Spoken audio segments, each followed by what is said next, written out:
dengan Farah dan Salsabila di sini. Selamat datang di episode pertama podcast Bincang Asik.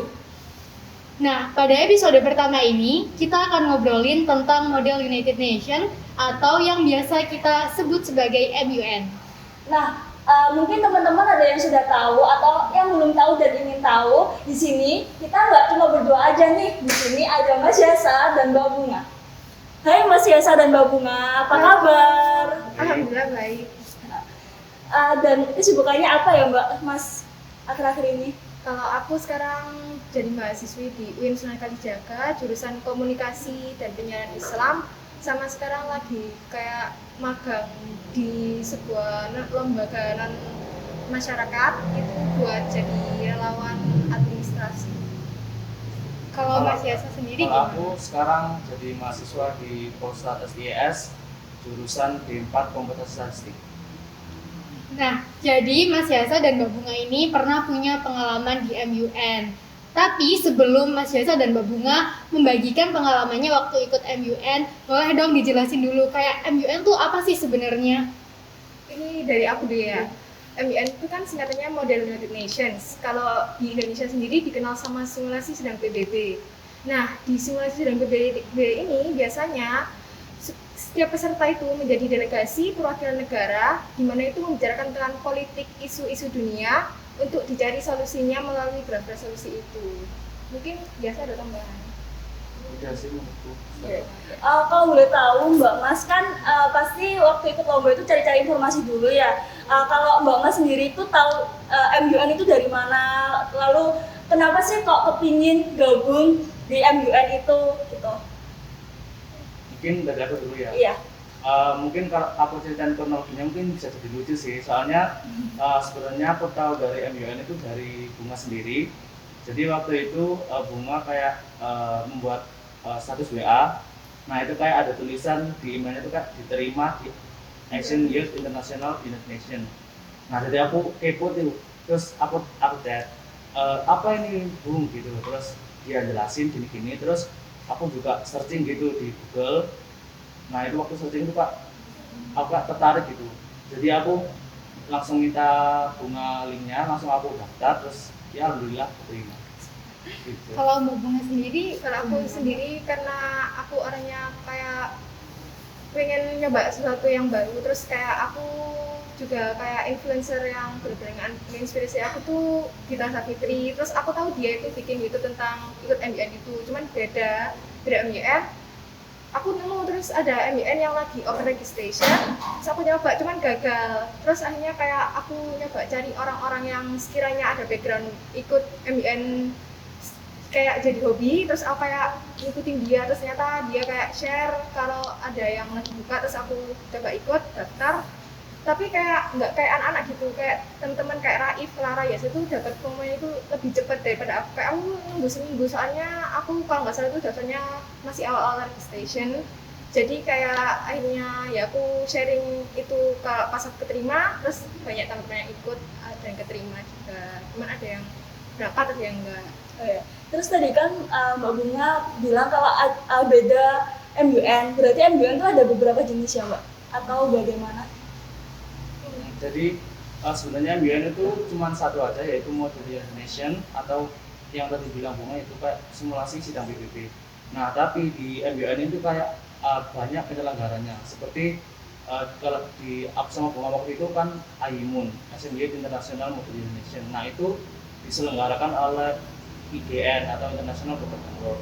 Nah si IGN ini juga punya kayak acara-acara MUN lain seperti AIMUN itu yang kayak di Bali, dan AIMUN itu juga salah satunya. Jadi MUN itu kayak hanya beda nama sama beda penyelenggara. Tapi cuma satu jenis ya MUN. Cuman mungkin kalau yang di Indonesia itu biasanya dibedakan sama yang anak SMA sama anak kuliah. Tapi biasanya kalau di kuliah itu ada MUN sendiri. Biasanya universitas itu mengadakan dan semua orang tuh bisa ikut. Kalau biasanya buat anak SMA itu buat kayak coba-coba pengen tahu dunia isu-isu internasional itu bisa. Dan biasanya itu penyelenggaranya itu juga dari anak SMA itu sendiri, cuman mengambil beberapa anak universitas yang sekiranya mahir di background MUN. Jadi sebenarnya sama, cuman memang ada beberapa penyelenggara gitu ya, Bu? Ya, Nah, aku mau tanya kayak buat ikut MUN tuh apa aja sih yang dipersiapkan, terus kayak dari awal pendaftarannya kayak gimana, terus habis itu apakah ada seleksi atau kayak gimana? Boleh diceritain? kalau setiap MUN itu nggak semuanya ada seleksi, karena ada yang MUN itu sifatnya kayak gratis, dimana kayak kalau misalnya peserta itu pengen mengeksplor apa passionnya dia dalam bidang MUN tuh ada yang menyediakan platform gratis. Cuman biasanya tuh yang berbayar tuh karena memang dia itu totalitas dalam segi dia mengundang speakernya, kayak kemarin tuh guest speakernya Ayumi itu ada Miss Indonesia kalau nggak salah, terus sama ada apa tuan pangerannya Malaysia kayak gitu, terus sama dari segi juri-jurinya buat moderator di setiap konsilnya itu mereka itu pakai orang-orang yang kompeten. Buat kayak awal dari pendaftarannya itu gimana, Mbak? Oh. Kita cuman kayak mendaftarkan diri aja atau kayak Ada syarat-syarat iya kayak tertentu. mungkin ada berkas-berkas yang harus dipenuhi, Siap. dipenuhi atau kayak gimana? Kalau waktu kita imun kemarin itu nggak ada sih kak berkas-berkas gitu, tapi kayak daftarnya itu jadi kayak kita ngisi pertanyaan yang mereka sediakan. Jadi pertanyaan itu seputar kayak memilih konsil, terus kenapa kamu memilih konsil itu, terus kenapa kita harus milih kamu untuk menjadi delegasi dari konsil itu. Cuman sekitar itu aja sih. Terus habis itu nanti setelah disubmit nanti nunggu beberapa hari itu nanti bakal ada email masuk ngomong kalau kamu diterima apa enggak. Nah, misal udah ada pengumuman nih ya, kalau misalnya kita keterima kayak apa aja yang perlu dipersiapkan buat ikut MUN-nya itu? Jadi udah lolos tahap pendaftaran nih istilahnya. Biasanya kalau udah dapat email keterima itu kita belum dapat konsilnya, kayak kita dapat di daerah UNICEF atau UNEP atau with WTO atau yang lain, tapi kita tuh harus kalau misalnya ada yang berbayar kita harus berbayar dulu. Jadi setelah bayar itu kita baru dapat konsil sama negara yang mau kita wakilkan. Nah di situ tuh kita baru research tentang negara tersebut sama topik yang diangkat. Misalnya kayak ya saya kemarin bahas apa di WTO. Kalau aku di WTO itu bahas kayak food security buat negara sendiri gitu. Kalau yang UNEP itu tentang apa pencemaran plastik. Jadi kayak kenapa kok plastik itu nggak boleh digunakan buat di seluruh dunia, soalnya kan impactnya besar buat iklim, ya itu sih. Nah itu kalau jadi sebelum kalau udah daftar dan sudah berbayar nanti kita juga disuruh kayak buat gampangannya itu esai atau nama kerja MUN itu position paper. Nah di esai itu atau paper itu kita itu kayak mengisi buat esai tentang negara kita itu setuju nggak sih sama topik ini. Terus kenapa negara kita setuju, kenapa negara kita enggak, lalu kayak bukti-bukti dari negara-negara sendiri. Jadi kita juga mungkin secara tidak langsung dipaksa ya untuk melakukan research tentang negara yang kita wakilkan. Kalau aku menjadi itu dapat Yemen. Kamu cuma? Aku dapat Luxembourg. Ya jadi kita secara langsung itu harus memang searching buat Ya. nulis question paper itu. Jadi tahu kayak kondisi negara yang belum pernah kita kenal. Iya. Jadi kayak apa pada MUN ini kita seolah-olah menjadi perwakilan dari negara-negara yang Iya. dipilihkan.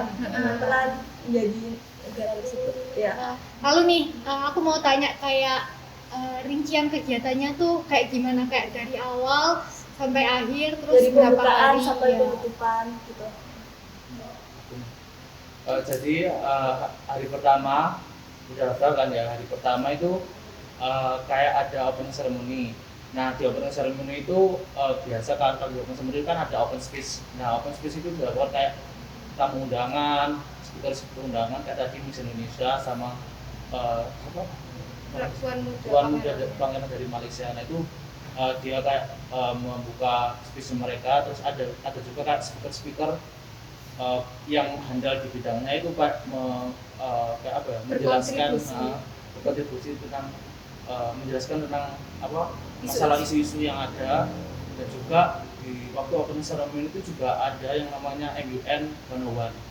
Nah apa sih MUN 101 itu? Jadi kayak waktu itu tuh kayak moderator waktu di konsil itu kayak menjelaskan seluruhnya tentang apa itu MUN, bagaimana itu cara kerjanya, sampai kayak dia itu juga mensimulasikan dulu gimana sih kalau MUN untuk besok itu gimana, itu sampai dijelaskan secara rinci dan juga ada kayak sesi tanya jawabnya untuk itu. Iya.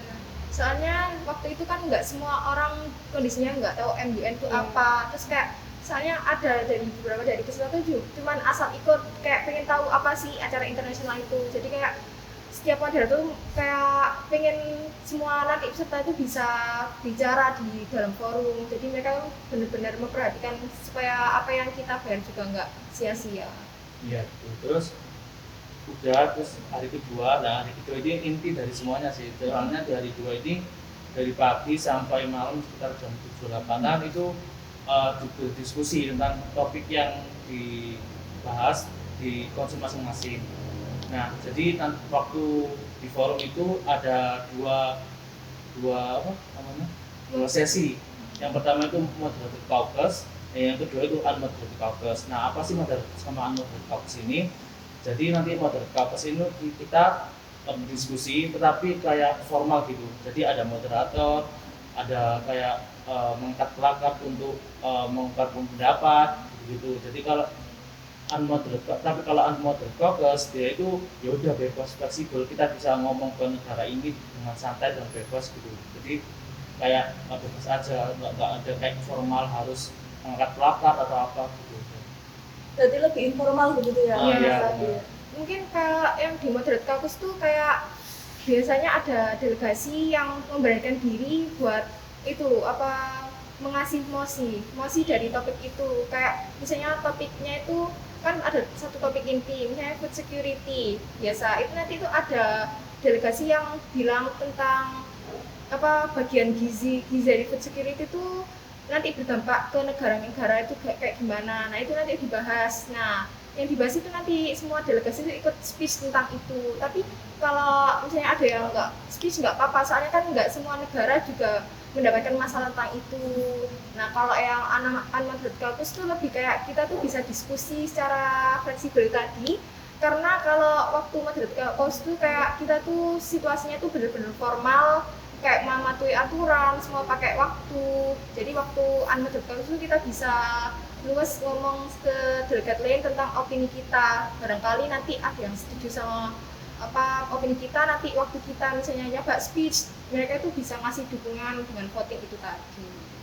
Terus yang terakhir tuh working paper. Sebelum yang terakhir working paper ya? Iya, jadi nanti setelah tadi jam 7 jam 8 selesai, nah itu tuh di delegasi itu disuruh membuat kayak working paper. Nah, working paper itu apa? Jadi working paper itu isinya itu solusi-solusi gimana kita menyelesaikan suatu topik yang dibahas tadi. Jadi kalau aku food security, nah itu jadi membuat itu, lalu di hari ketiga, hari terakhir, nah itu tuh kayak mempresentasikan hasil dari working papernya itu tadi. Lalu setelah dipresentasikan, lalu kayak ada kayak pengambilan suara buat menentukan mana sih solusi yang tepat buat solusi apa topik-topik ini gitu. Terus yang sebelum working paper itu kan pasti ada voting. Nah di voting ini tuh juga nggak mesti menghasilkan sebuah hasil yang sesuai. Jadi kadang itu di sini tuh moderator tuh juga menengahi, karena kadang kan tetap ada pro kontra. Nah dari pro kontra itu lagi itu tetap yang setiap perwakilan mosi itu presentasi tentang working paper itu lagi, terus di voting lagi. Kalau misalnya nggak nemu, ya udah kayak itu diselesai, diberi tanda kalau tidak ada paper yang diterima, tapi bukan berarti paper itu jelek. Namun di konsilku itu diterima, soalnya karena kita dari voting semua setuju, dan kayak dari apa solusi di dalamnya itu juga semua blog yang bukan dari blog yang menang itu juga setuju, karena emang sudah membuatkan hasil yang sesuai sama solusi yang dibawa. Iya, dan tapi kalau di konsil aku di WTO itu nggak ada hasil yang benar-benar sesuai seperti konsil bunga, karena di konsil aku di WTO itu kayak terbagi menjadi 4 blok kan. Nah dari semua solusi ini untuk waktu pengambilan suara itu nggak ada yang memenuhi syarat, seperti kayak misalnya 50% tambah 1 atau gimana, itu nggak ada yang memenuhi. Jadi di konsil nggak ada solusi yang yang tepat buat topik yang dibahas. Tapi moderatornya itu bilang kayak nggak apa-apa, ini tuh wajar di MUN kalau nggak ada hasil atau solusi yang tepat buat topik ini. Jadi bukan berarti solusi kita nggak bagus atau gimana, cuman emang itu wajar di MUN seperti itu. Karena kan nggak semua solusi juga bisa menyelesaikan permasalahan setiap negara. Iya, Jadi itu yang bikin itu nggak bisa nggak menghasilkan, tapi bukan berarti hasilnya jelek. Nah, tadi kan Mas Yasa sama Mbak Bunga kayak menyinggung tentang blog gitu. Blog itu bagaimana terbentuknya atau bagaimana Mbak Mas? Ya, barangkali bisa diceritakan sedikit kayak blog itu apa sih gitu ya. Jadi waktu pertama mulai di rapatnya itu kan nanti kita ada yang namanya general speech, itu yang di hari kedua ya. Di general speech itu jadi kita nanti diberi kesempatan buat ngomongin kondisi di negara kita sama kondisi topik di negara itu kita itu gimana sih, kayak terus kan kita udah nulis question paper tuh, nah itu bisa tuh ngomongin apa yang ada di question paper kita lalu disampaikan di depan banyak negara. Nah di situ tuh setelah general speech itu kadang kayak ada negara yang merasa negaranya itu memiliki kesamaan gitu, memiliki kesamaan background. Nah disitulah kayak negara-negara ini tuh membuat sekutu atau blog untuk mencari solusi buat topik ini. Jadi kalau waktu di konser aku tuh ada empat blog besar buat menentukan solusi mereka sendiri.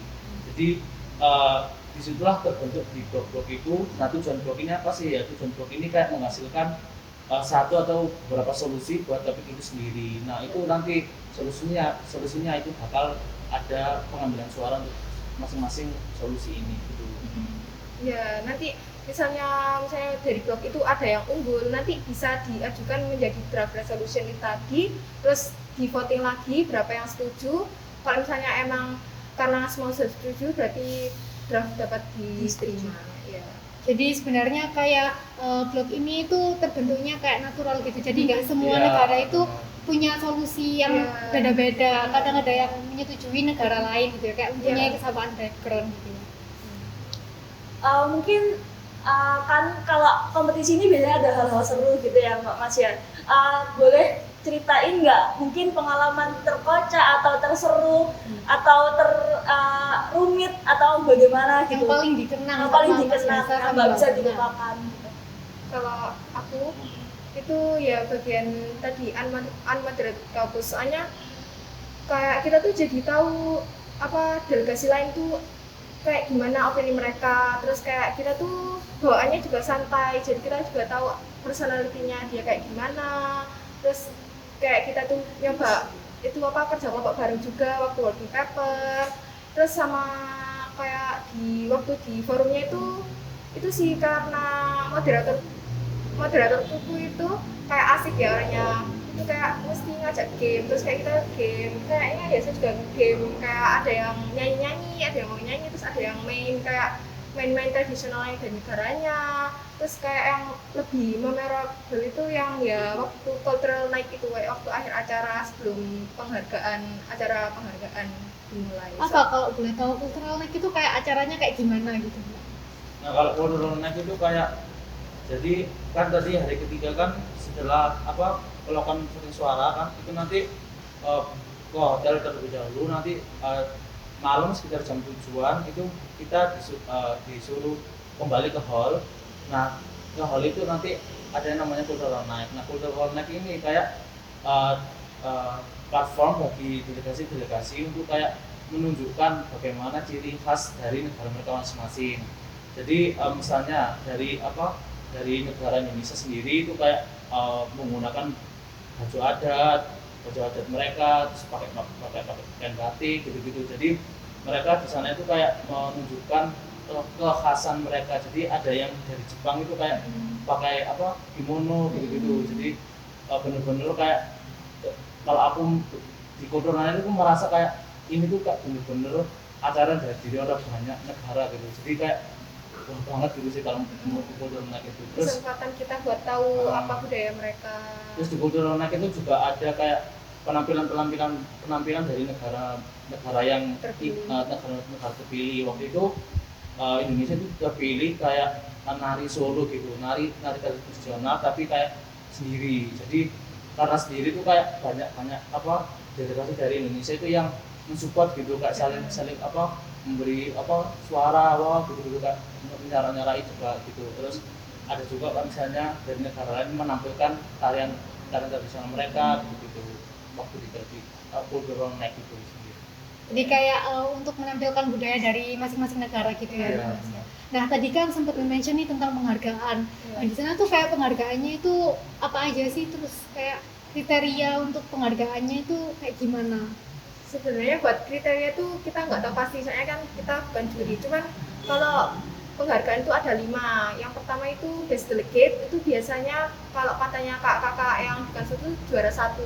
Terus yang kedua itu most outstanding delegate, yang benar-benar paham, cuman masih pahaman best delegate ini tadi, itu juara kedua. Terus yang ketiga itu verbal commendation, itu aku juga nggak tahu diambil dari mananya. Terus yang terakhir itu, yang keempat itu bagian honorable mention, itu biasanya tuh kayak delegates yang lebih partisipannya aktif di dalam sana. Terus sama yang terlihat pasti itu yang question paper, kayak best question paper, soalnya kan pasti kan berarti delegate ini kan paham tentang permasalahannya, terus dia tuh ngangkat topiknya bagus, jadi dia yang pilih jadi best question paper gitu. Mungkin dari ceritanya Mbak Bunga dan Mas Yasa mungkin kita udah bisa ngambil mungkin kesimpulan ya. Dan ini terakhir ya Mbak Mas, manfaat yang diperoleh sama Mas Yasa dan Mbak Bunga ini apa setelah mengikuti MUN ini? Kayaknya seru banget soalnya. Kalau aku sendiri yang sampai sekarang aku rasakan sih, aku jadi nggak takut buat komunikasi beda bahasa, karena kayak aku dulu tuh bener-bener gak tahu harus ngomong pakai bahasa Inggris kayak gimana. Aku jadi tahu, bahkan aku jadi semenjak ikut Ayimun aku punya kesempatan buat kolaborasi sama teman-teman yang masih kontakkan sampai sekarang buat jadi relawan atau bagaimana. Terus sama bener-bener ngelatih public speakingku, sama critical thinking tentang masalah di sekitar kecil yang kita hadapi, terus sama negosiasi sesama teman. Terus kayak aku jadi ngerasa lebih disiplin sih, kayak aku lebih sadar kayak aku harus ngelakuin segala sesuatu harus terplanning dan segalanya. Kalau Mas Yasa gimana? Kalau aku nggak jauh beda sih dari apa yang Bunga tadi. Jadi kayak misalnya aku itu lebih gimana ya, lebih nyaman gitu untuk bicara tentang menggunakan bahasa Inggris. Jadi kayak nggak takut lagi untuk ngomong apa-apa tentang bahasa Inggris. Terus karena di sana itu juga gimana ya, vibe-nya itu kayak mendukung gitu loh buat kita untuk belajar lebih tentang bahasa Inggris juga. Lalu terus juga aku setelah ikut Ayimun itu kayak lebih bener, kayak kata Bunga tadi, lebih aware tentang masalah-masalah yang ada di lingkungan atau sosial kita, meskipun itu masalah-masalah kecil gitu. Jadi kayak kita itu lebih memperhatikan masalah-masalah seperti kayak itu. Terus juga relasi juga pasti ya, soalnya pasti ada kayak teman-teman dari negara lain ataupun dari beda daerah itu bisa membuat hubungan baik lah dengan kita gitu. Terus apa lagi? Itu sih kayak kan kita kan pasti dapat pengalaman dari delegasi lain tentang hidup mereka. Kayak soalnya pasti kita ketemu orang baru dari latar belakang baru. Nanti kita tuh dapat kayak masuk dari mereka buat kayak tentang misalnya kita melalui kayak kesusahan itu, mereka biasanya tuh support, sama mereka tuh benar-benar positif vibe banget. Kayak walaupun kita ngelakukan kesalahan kecil itu tetap kayak nggak apa-apa, soalnya ini kayak ini sama dengan belajar. Kayak aku sama Yasa ikut MUN sendiri tuh kayak masih kayak kok bisa ya kita yang di sini, kita tuh takut gitu loh buat memulai apa-apa, tapi mereka nggak kayak nggak apa-apa, kamu bisa kok, kayak kalau kamu salah kamu nggak apa-apa, nggak ada yang bakal yang nyalain. Nggak kayak stigmanya masyarakat Indonesia itu kan kayak nggak boleh soal Inggris atau gimana, itu salah. Justru kalau kita nggak latihan kayak gitu, kita nggak bakal tahu kesalahannya, justru mereka bakal benerin kesalahan kita tuh gimana nya. Jadi vibes-nya itu mendukung kita buat lebih berani dalam menyampaikan pendapat kita gitu ya. Nah, terima kasih ya Mas Yasa sama Bunga atas ceritanya. Teman-teman, kita sudah ada di akhir podcast yang dimana kita bisa ngambil kesimpulan kalau MUN ini merupakan simulasi sidang PBB, dimana kita akan seolah-olah menjadi perwakilan dari suatu negara dalam mengikuti simulasi sidang PBB tersebut. Dan tentunya berdasarkan cerita dari Mas Yasa dan Mbak Bunga, mengikuti MUN ini kita mendapatkan banyak manfaat. Salah satunya seperti menambah relasi dan juga kita menjadi lebih aware akan isu-isu yang terjadi di sekitar kita. Dan semoga teman-teman yang masih bertanya-tanya nih apa itu MUN sudah terjawab ya. Dan terima kasih juga sudah mendengarkan dan menonton kita. Sampai jumpa di episode Bincang Asik selanjutnya. Terima kasih.